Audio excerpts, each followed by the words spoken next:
Mr. President, thank you very much for your indulgence. To my colleagues, thank you for allowing this resolution to the floor. I rise today because I think it is incredibly important for us as elected officials to recognize our community heroes.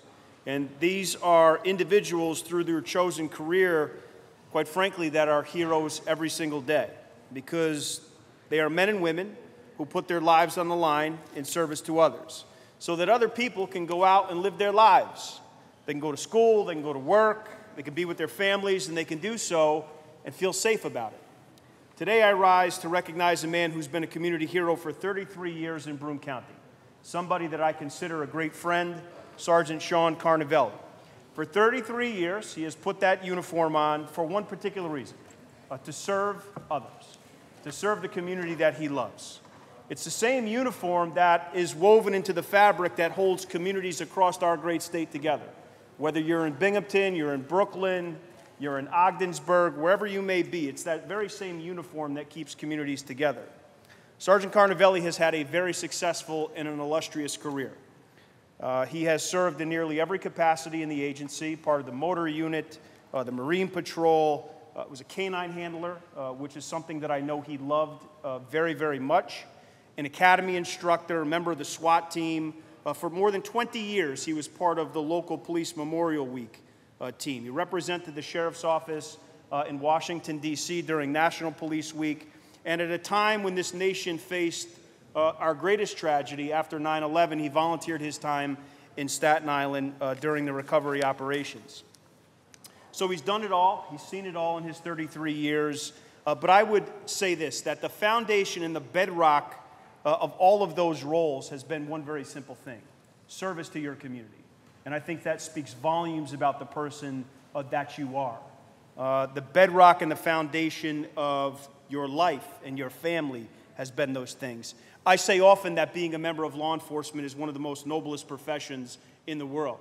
Not because you get to chase bad guys, because it's about building strong relationships with the people that you serve. And that was of utmost importance to you, and I know that.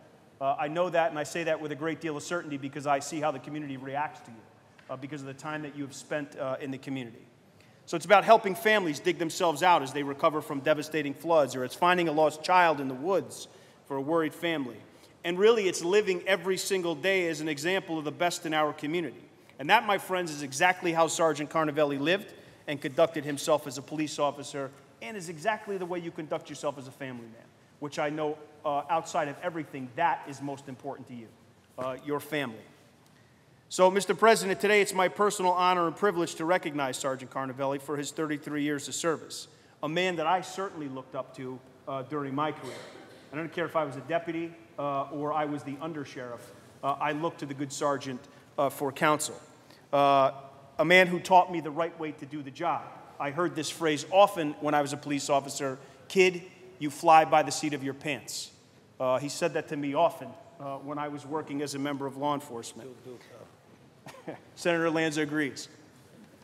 I would say this too, and I know that the good sergeant would agree with me here, that while we are honoring you today for your 33 years of service, as I stand on this beautiful floor, I also honor the work that the men and women of law enforcement do that work alongside of people like you and formerly me and all the other members of law enforcement.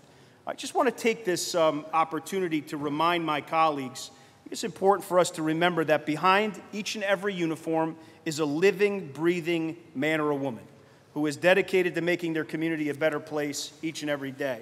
And while police officers are human, just like you and I, for every officer that makes a mistake or a wrong decision, and I know those mistakes and wrong decisions drive a lot of what this House does in terms of legislation, I want to remind you all that there are hundreds, tens of thousands of people just like Sergeant Carnevale that make the right decisions each and every day.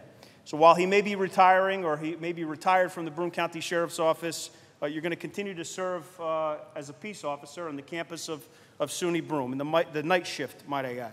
Before I end, let me say this. I want to thank his family, who is with us as well.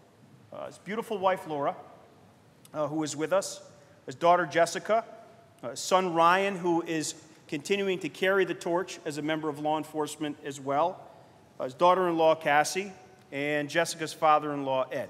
Thank you for being with us. Odie, I would say this: job well done. Job well done. And you are respected and admired by so many people. And Odie, I mean this with the utmost sincerity. You're a cop's cop.